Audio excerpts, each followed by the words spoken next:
Bon, bien nous nous retrouvons pour ce troisième numéro, chapitre Mmh, 203 comme on dit, exactement. Ouais, parce qu'on s'était quitté au précédent là sur un point c'est tout.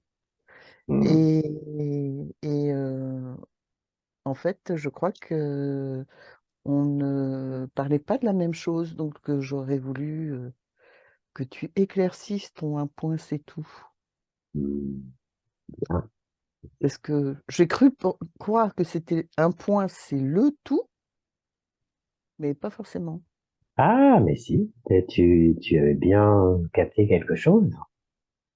Ah, effectivement, c'est bien ça.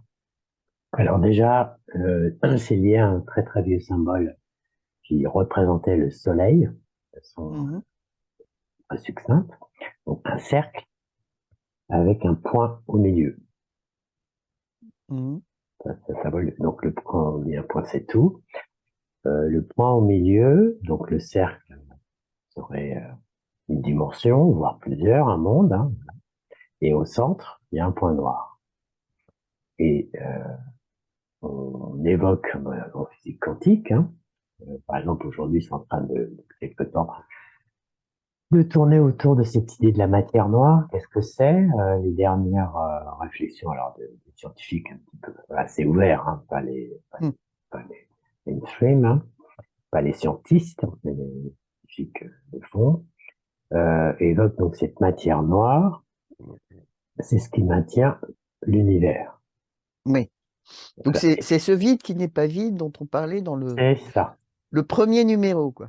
C'est ça, exactement. Donc, ce point d'origine, de source, euh, chacun l'appelle. D'ailleurs, ce symbole, le soleil, mais c'était aussi, ça a été utilisé chez les gnostiques comme pour signifier le divin. D'accord. Voilà. Ah oui, ben Donc, heureusement que l'on précise alors ah bah ce, oui, ce point. ce point, c'est tout. Effectivement, c'est bien fait. C apostrophe E majuscule S T et P O. T majuscule T, hein, si on l'écrivait. Voilà. Et donc, c'est de tout part. Donc, c'est une matière originelle dont on a les traces en cosmogonie, hein, à travers. Alors évidemment, quand on regarde le ciel la nuit, ça c'est intéressant de penser à changer aussi son regard. Enfin, là, quelque part, dans sa pensée, enfin avec son petit cerveau, là, de faire ce petit exercice, c'est-à-dire que quand on voit le ciel nocturne, qu'est-ce qui nous attire? La lumière. Mm, D'accord. Hein, les points blancs, les étoiles. Ah, et, euh, et en fait, le noir, bon, voilà, il est environnant. En plus, effectivement, on est très marqué, hein. La peur du sombre, du noir, les enfers, le diable, enfin, l'ombre. Il mm, faut aller vers la lumière à tout prix, voilà, sortir de l'ombre. Et en fait, donc cette matière donc noire qu'on voit dans le ciel, si vous passez en négatif, les étoiles sont noires et et le ciel est blanc. mm. Et c'est un exercice mental intéressant à vivre, à tester, expérimenter. Il se passe quelque chose. On Et y que se arrive. passe-t-il? Ah bah c'est innommable, c'est-à-dire que d'un seul coup, c'est comme si... Ça, c'est au-delà du mental, justement. Il y a... Bon, quand je le fais de temps en temps, et il y a comme une amplitude. Oui, C'est oui. beaucoup... Ouais, ouais, c'est ça. C'est ce qui me vient tout de suite, spontanément, c'est une amplitude. Mm. C'est-à-dire qu'il y Une a plein... expansion Oui, de l'univers, en fait, c'est c'est ça? ça. C'est ça parce que en fait, c'est aussi ce rapport au focus. Dans nos vies quotidiennes, on focus sur les choses, hein. On Oui, oui. s'attache à gna, gna, le petit point, le petit D'accord, détail. je vois où tu veux en venir, oui. Et voilà. Et effectivement, Effectivement. quand on ouvre la perspective, c'est souvent ça, Bah, on est exactement. appelé à vivre, hein, de faire l'un et l'autre, enfin, comme une respiration. C'est d'ailleurs le rythme de la respiration. Inspire, expire, inspire, expire. Hop, je focus, mais hop, je défocus. Donc, c'est aussi l'idée du global, du synthétique, l'aspect de la synthèse, l'aspect holistique, hein, et oups, je peux focaliser. C'est un Mm. mouvement perpétuel, l'un et l'autre.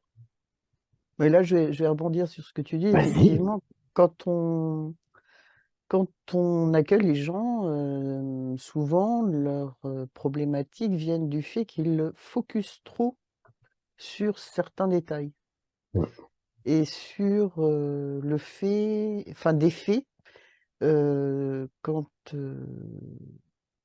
des faits qui s'allègent en fait, qui se pacifient lorsqu'on fait une relecture, de la lecture qu'ils ont pu faire par rapport à leur regard personnel. Et à ce moment-là, ils se rendent compte que quand ils défocusent, je vais reprendre tes termes, Mhm. la situation n'était pas si conflictuelle que ça et n'était pas non plus, si, on va Problématique. dire, problématique et j'allais utiliser les mots du jugement qu'ils peuvent avoir à ce moment-là, «Il m'a manqué de respect», «Il ne m'a pas considéré», «Il n'a pas eu assez d'attention pour moi», Mm. et cetera et cetera. Et il y a aussi cette idée que quand on focus, on est sur des croyances, qui ont trait à, à ce à l'idée que l'on se fait de soi-même. Ouais. C'est-à-dire à, si je reprends ton allégorie, quelle étoile je suis? Mm. Et donc on est focus sur l'étoile. C'est ça. Mais si on remet l'étoile dans son environnement, heu non pas en s'oubliant, hein, mais en étant en lien avec, et soi et avec les autres, les choses déjà prennent un autre sens et on se rend compte que, à ce moment-là, la personne n'a pas voulu manquer d'attention, à celle qui aimait, le fait qu'elle a peut-être pas été assez considérée, mais qu'il avait lui des préoccupations aussi de son côté et que, à ce moment-là, il n'avait pas la possibilité de. Mm. Mm. Et donc à ce moment-là, la personne se rend compte qu'il y a aussi quelque chose d'important dans la vie, c'est la patience ou, la considération, la prise en considération du moment où les événements se sont, déroulés. Mm. Mais je m'éloigne peut-être du sujet du du sujet. Mais enfin, c'était pour rebondir par rapport à l'expansion de l'espace, quoi. Mm. Parce Alors, que ouais, ouais, non, vas-y. parce que, tu vois, pour revenir au point, c'est tout, Voilà. hem, c'est l'idée que le enfin, habituellement, si je suis arrivée à le p un point, ça c'est le tout, ça peut être le tout, c'est parce qu'on parle souvent de microcosme, de macrocosme. Mm. Et c'est vrai que, lorsqu'on étudie le vivant, on se rend compte que l'organisation systémique du vivant au niveau cellulaire, reprend, avec donc les photons, l'organisation des cellules, l'organisation, de tous les tissus et cetera, reprend, l'organisation du cosmos Mm. avec, bah, les étoiles qui seraient ces photons. Cette matière qui n'est pas forcément visible, mais qui, est bien présente et qui soutient donc, heu, leur place en fait, enfin la place qu'elles prennent dans l'univers. Eh bien, on retrouve vraiment ces mêmes, dispositions et ces mêmes, fonctionnements systémiques. Alors pour le moment, la science, mais elle a fait de grands pas, n'a pas complètement réussi à expliquer les choses. Mais, dans le ressenti ou dans l'intuition, on peut se dire que oui, enfin, ça fonctionne de la même manière et d'ailleurs les médecines, ancestrales se basent sur cette idée-là et prennent en compte, vraiment le fonctionnement systémique, des différents organismes. Mm. Alors, l'écho qui me vient avec force, et qui, je sais, va te parler, la fleur de vie. Comment Oui, se construit la fleur de vie? À mmh, partir d'un point, un cercle se fait autour, et après on repointe pour recréer l'autre cercle, et de l'autre cercle repasse par le point de l'ancien cercle pointé qui a été formé. Ah, OK. Oui, oui, bah, exactement, oui. C'est comme ça qu'elle se construit. Et Mmh. là, pour le petit jeu, pour le fun, je me suis amusé à aller voir sur Google. Euh, et là, j'ai trouvé une petite formulation assez synthétique. Justement, ça Mmh. tombe bien. Et voilà, je vais me permettre de la lire. Le cercle, en tant que point, est symbole de perfection et de l'union par l'absence de division possible. Mmh. L'anneau de mariage, qui symbolise l'union, est un cercle. Mmh. Beau. Voilà. Et effectivement, pareil, dans la création de la roue, hein, qui est quand même un véhicule, enfin, un instrument qui a été très utile pour l'humanité, Mmh. bah, les rayons partent du point central. Et on pourrait même faire une analogie symbolique, enfin, sans partir trop loin vers ça, parce que l'idée, quand même, c'est d'aller sur le vivant du quotidien.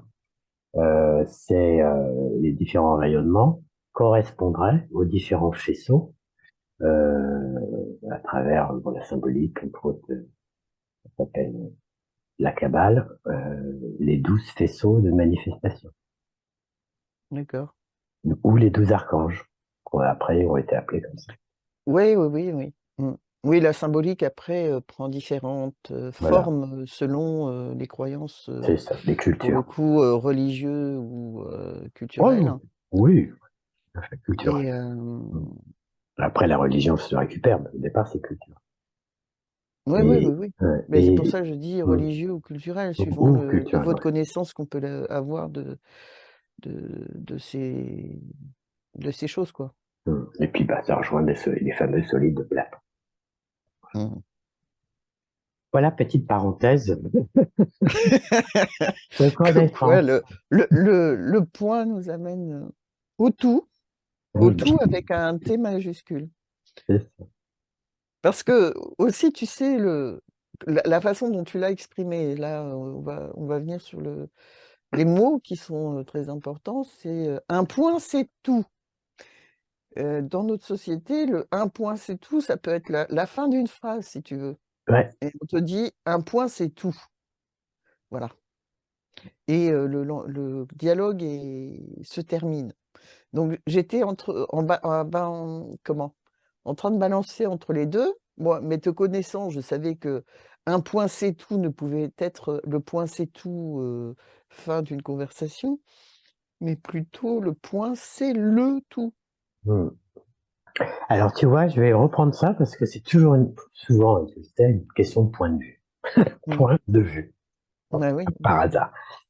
Ce que tu viens d'évoquer, effectivement, alors c'est toujours pareil, hein, c'est les personnes euh, concernées qui vont donner si tu veux, l'élan, l'atmosphère, les conditions, hein, l'aspect conditionnel, par exemple de l'échange. Effectivement, certains peuvent dire, voilà, un point c'est tout, voilà, on arrête la conversation. Ce que, mais rien ne nous empêche de la. Oui, parce qu'on était à la fin de l'enregistrement, je rappelle. Ouais, ouais, ouais. Non, mais oui, oui, là, dans ce cas-là, mais Mmh. comme quoi, on peut toujours reprendre. Bah oui, c'est ce qu'on a fait. Exactement. Donc, par exemple, là, ce qui me vient aussi encore en force, c'est l'histoire de la fleur de vie.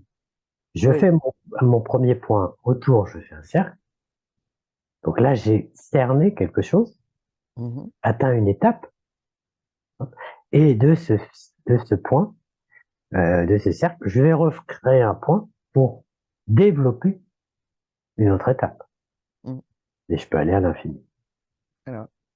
Avoir cette expansion. C'est, voilà, du expansion.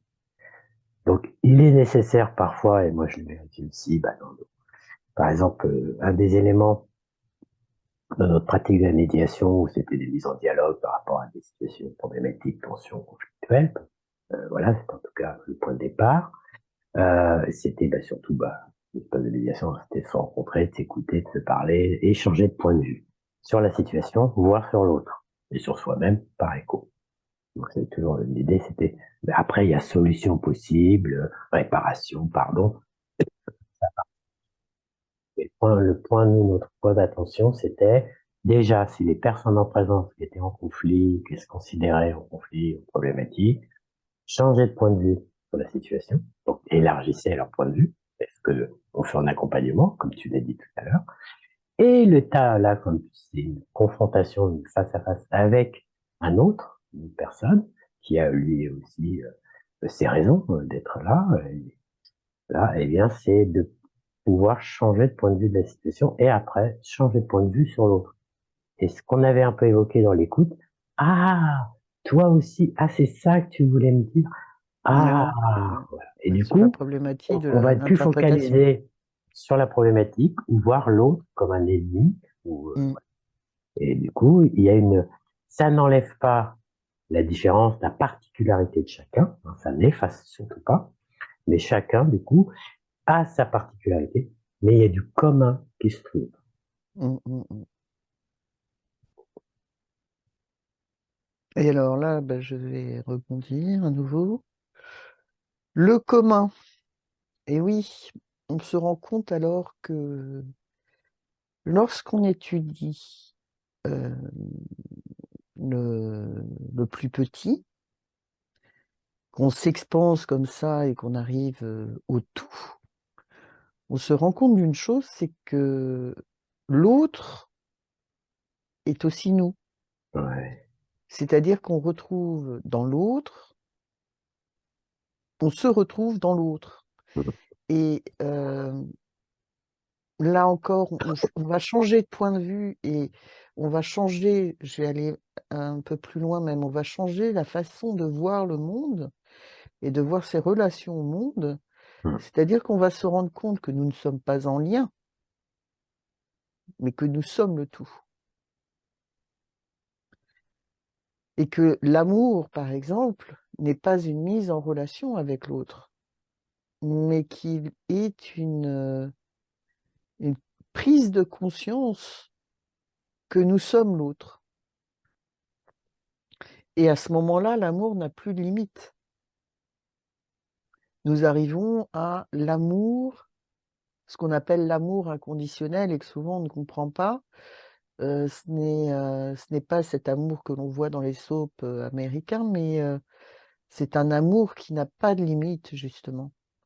C'est un amour qui nous fait être, bah, je en présence dans ce monde parce que nous sentons que nous faisons partie véritablement de ce monde.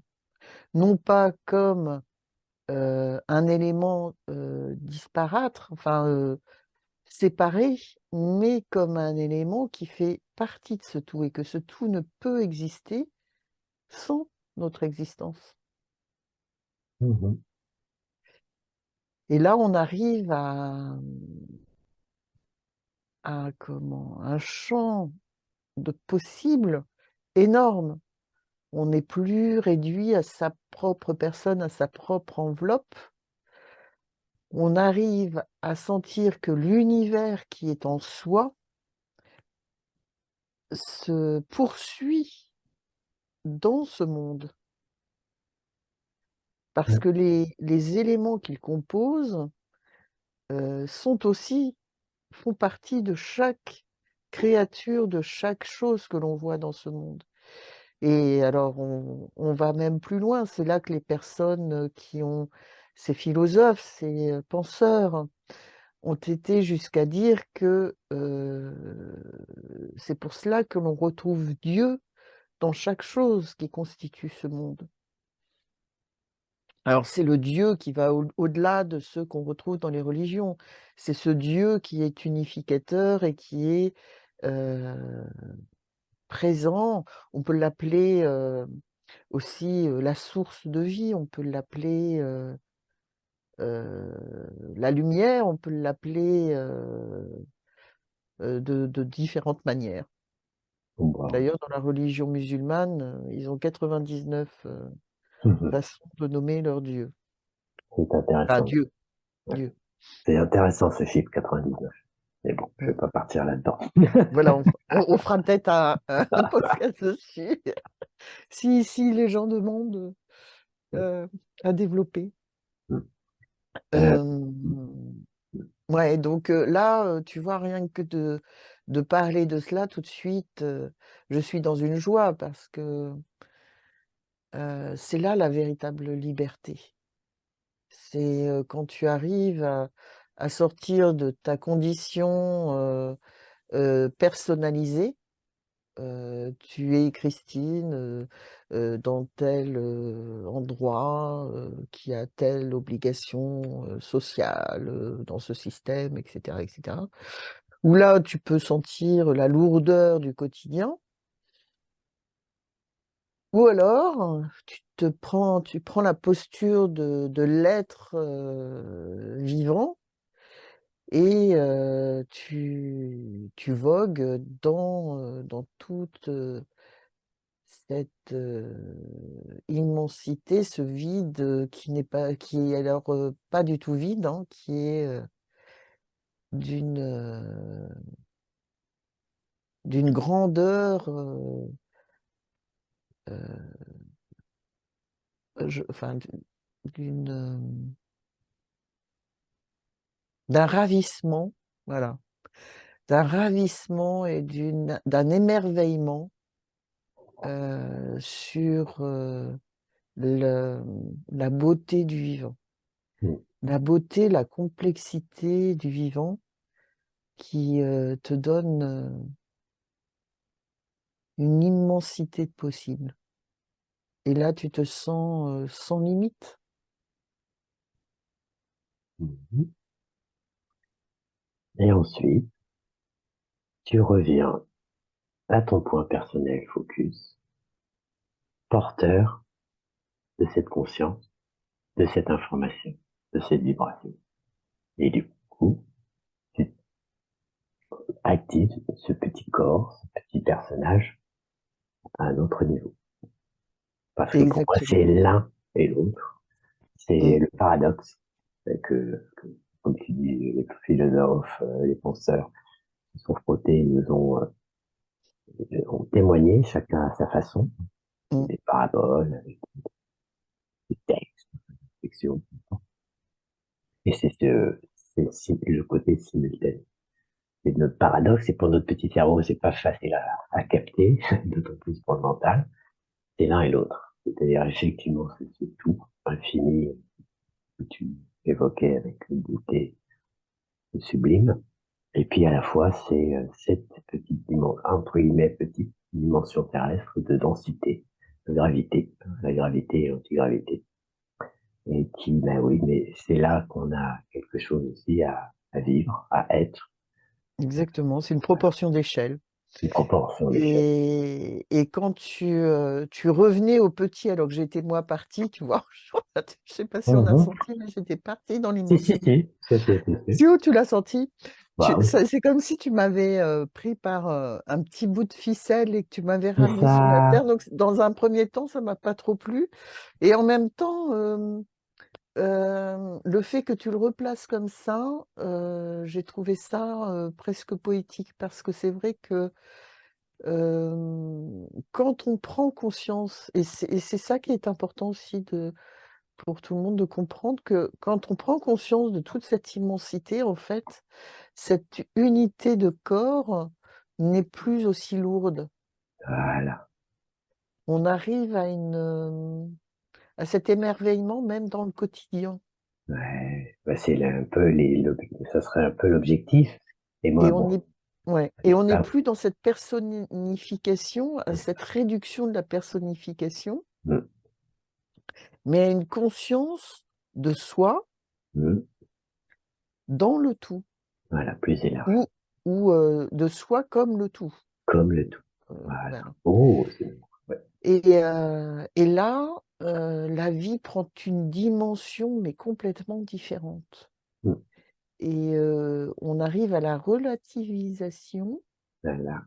heu, à relativiser donc, ces petits problèmes quotidiens Mm. et on Qui deviennent plus des découvre problèmes, du coup, voilà, qui ne sont plus des problèmes, mais de l'expérience. des expériences, voilà. Exactement, oui, bien vu là de ramener ce mot ici. Des expériences qui nous permettent eh bien, de nous enrichir, de nous parfaire, de nous de mieux nous connaître. Ouais. Voilà. Et du coup, peut-être, là on y va, on est parti, de permettre au divin de s'expérimenter dans ces dimensions. Oui, oui, d'expérimenter le divin? C'est l'un et l'autre. Alors de s'expérimenter dans le divin, c'est ça que tu as dit? Alors, je peux dire s'expérimenter dans le divin, mais c'était pas comme ça que je le formulais.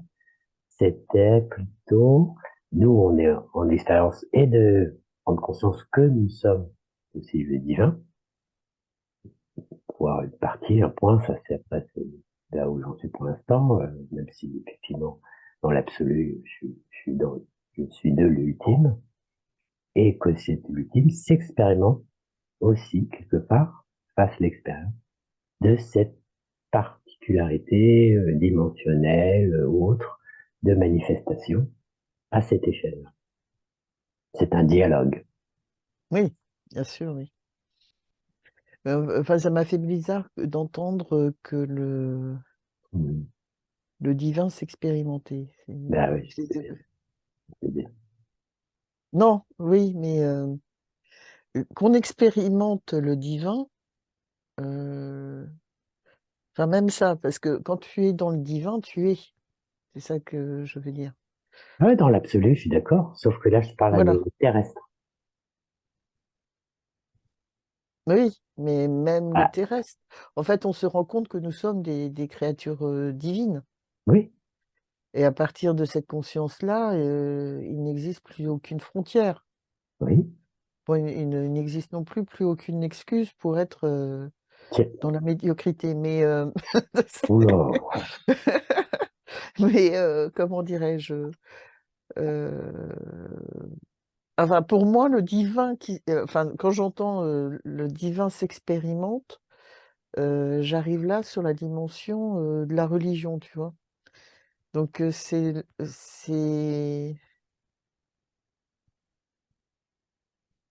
d'accord. c'est des dimensions. Alors, alors, je sais pas quand. Alors là, je suis sur l'interprétation, hein, mais Ouais, bah oui, c'est normal, c'est ton écho. ouais, voilà, voilà. Alors, je vais mettre Mais parce que m'amuser. le divin, pour moi, c'est l'expansion, et à ce moment-là, moi, je n'ai plus, enfin, de limite de corps Ah ou oui, oui, de matière, si tu veux. on est Et d'accord. donc, je n'expérimente plus là. Je suis véritablement, Oui, si. et je n'ai plus d'enveloppe. Enfin, j'ai mon enveloppe terrestre qui reste mon point d'ancrage sur cette planète, mais je n'ai plus, ouais, voilà, je vais me répéter, mais je n'ai plus de limite, en fait. Ah Donc oui, je d'accord. n'expérimente plus. L'expérience pour moi, c'est vraiment, un rapport à la matière, qui est, enfin oui, et en même temps, non. Alors, Voilà, ça va être du grand Christine. Oui, là, mais en même temps, non. non, Voilà. ben oui, mais t'as raison au bout d'un moment, quand on tire la ficelle, c'est pour ça que je te laisse un peu faire, comme moi-même, je la continue, et c'est aujourd'hui, j'évoque ce que j'évoque aujourd'hui, c'est ce que, là où j'en suis aujourd'hui, voilà, avec euh, mon expérience, mon savoir, mes intuitions, mes inspirations, et puis le petit matériel que j'ai aujourd'hui qui s'appelle le cerveau. Voilà, et pour envisager, voilà, et effectivement moi-même, dans, dans des, dans des moments de ce que j'appelle aujourd'hui présence, j'utilise plus beaucoup méditation de ce là mais bon, on peut l'utiliser si on veut, où je touche effectivement ce que tu viens d'évoquer, où je ne sens plus mon corps. Je suis au-delà de mon corps et je suis dans ce qu'on appelle aussi je suis, enfin, c'est, et à la fois, pour moi, c'est l'idée du non-duel, hein, c'est que c'est l'un et l'autre. Parce qu'on est quand même ici, sur Terre. Et pour moi, et pour finir là-dessus, ça me fait un écho. On va pas trop aller trop loin dans ça aussi, on verra par la suite. C'est l'idée, pour moi, en tout cas à travers ce personnage, euh, à travers le Christ, c'est ce qu'il est venu nous rappeler et manifester, Mmh. au-delà du religieux. Oui, bah, bien sûr, mais moi alors, je ne suis pas du tout sur le plan religieux. Là, je suis hors doctrine, Je sais, même quand oui, je tu parle l'es. de Dieu, hein. Je sais, mais comme Heu, tu me le renvoyais à moi, c'est pour ça que je veux bien préciser que moi non plus, je suis pas dans le religieux, même voilà, oui, si oui. religieux, c'est religaré. Ouais, mais voilà, religarer, donc mettre en lien. D'être honnête. Comment dirais-je? Il y avait quelque chose sur lequel qui correspondait plus à l'idée que je voulais exprimer. Mhm. Euh, dans cette idée de comment euh, je ne fais pas moi un aller-retour, je suis. Et là, Super. on arrive à un moment d'authenticité, en fait. D'ailleurs, on en a souvent parlé quand je suis dans l'auto, enfin, quand je suis authentique et certaines personnes peuvent prendre cela comme euh, une présence trop présente. Euh, mais parce que quand on arrive dans le je suis, on est dans toute cette multidimensionnalité. Et lorsqu'on est avec des personnes qui n'ont pas travaillé sur leurs propres blessures, sur leur propre idée de qui ils sont, enfin, allant même plus loin que l'idée, puisqu'il faut traverser cette idée pour arriver à ce tout que l'on est. Et quand on est dans le tout, je ne suis jamais plus, enfin, je ne suis jamais mieux que dans mon corps. Enfin, je ne suis jamais mieux dans mon corps. Voilà, Mhm. quand je suis dans ce tout. Parce que Mhm. mon corps est vraiment présent. Et mon corps, je le sens dans toutes ses cellules. Mhm. En fait, je ressens le tout en moi. Mhm. Et D'accord. c'est à ce moment-là que je sens que ben, je suis le tout. Mhm. On est d'accord. Et je suis dans cette expansion qui fait, alors on parlerait des corps subtils, et qui fait que ces corps subtils s'épanouissent et sont totalement dans une vibration en Unifié. résonance avec, voilà, unifié avec l'univers. C'est ça. Et c'est là que si tu as des douleurs corporelles qui sont alors dues parfois à des, comment dirais-je, remue-ménages mentaux, du petit mental, parce que là aussi, il y a des choses à dire. Euh,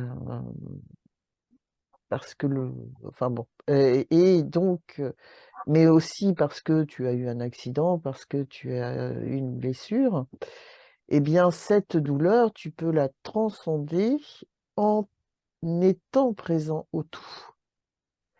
Et à ce moment-là, tes énergies, sont nourries par, celles qui font vibrer l'univers et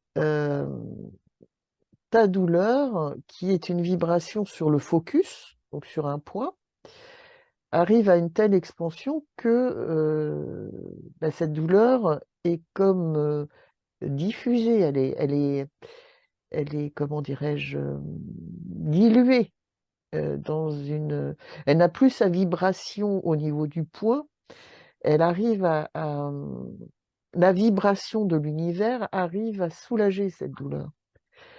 Et c'est peut-être que ce dont parlent, certains, moines, tibétains, qui, je pense à ce moine-là, qui avait eu une gangrène et qui avait travaillé le renouvellement cellulaire. Et ce renouvellement cellulaire, pour avoir un impact, sur ce renouvellement cellulaire et pouvoir, reconstituer de la matière. Donc là, je me situe au niveau d'une blessure corporelle, hem, dans le sens où on peut agir sur l'accélération, du renouvellement cellulaire. Eh bien, il faut être en vibration avec cet univers et donc avoir conscience que cet univers n'est pas fait de vide, mais qu'il est fait de plein. Qu'il est fait essentiellement de plein et que, eh bien, nous faisons totalement partie de ce plein. Et si nous restons donc au niveau, de notre seul corps, heu, eh bien, ce corps souffre beaucoup. Mais lorsqu'on se situe, on s'expanse au niveau de l'univers, eh bien, il est possible de soulager, Expansion, fusion. voilà, dans le bon sens du terme. Pourquoi tu parles de mensonge des termes? Pourquoi tu fais référence? Oui, là, j'ai introduit un sujet qui pourrait nous entraîner loin. Parce que chez certains, la fusion peut être négative dans le sens où on s'oublie, alors que la fusion peut être une rencontre entre 2 états qui arrivent à un troisième. C'est ça. Alors, c'est Voilà. intéressant de s'oublier, puis on va pas trop ouvrir, parce que là, il y a eu autre chose qui me Il y venait. a un autre sujet à développer là. Ouais. Effectivement, tu vois, à chaque fois qu'on va attraper un terme, un concept, une idée, on peut voir toujours les deux versants. Il y a toujours deux versants dans une pièce. Tout Hein. à fait. Voilà. Donc, et la fusion, s'oublier, par exemple, moi, ça m'a souvent gêné. Et en fait, un jour, là, j'ai compris que c'était oublier ma personnalité. Voilà. Et c'était pas, et c'était retrouver le je suis. Donc, Le je suis dans toutes ses dimensions. voilà, oublier le petit moi. Voilà. Et c'est celui-là. Et ce qui me fait venir aussi à cette idée que tu évoques à travers la douleur, et je me disais, tiens, ça serait intéressant peut-être d'aller développer ce sujet, hein, le rapport entre douleur et souffrance. Mm, Il mm, y a un gap. Ça pourrait moi, ça me plairait bien. Je connais bien le sujet aussi, par mon vécu, surtout. Après, voilà. Et oui, ce qui me venait, hein, c'est le rapport énergie-information. mm. Et donc vibration. C'est le 3 pour moi. Pardon? Moi, ça m'est venu comme ça. Énergie, information, on pourrait dire que c'est les deux parties, hein.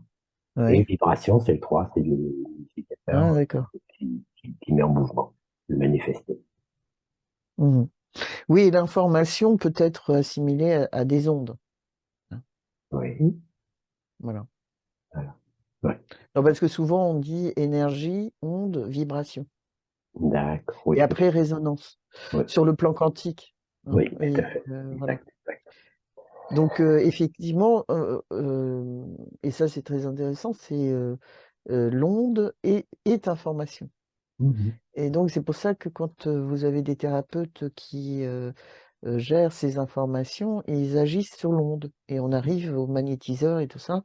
Donc comment fonctionnent ces thérapeutes? Eh bien parce qu'ils maîtrisent ces ondes et arrivent en vibration avec leurs patients, leurs accompagnés et arrivent à réinformer certaines zones. Ouais. Et pour moi, l'étape d'après qui s'annonce, c'est qu'on n'aura même plus besoin des énergéticiens extérieurs qui vont manipuler pour l'autre ces informations, et ils vont permettre aux patients de les réinformer lui-même. Oui, ça, il faut un apprentissage pour ça.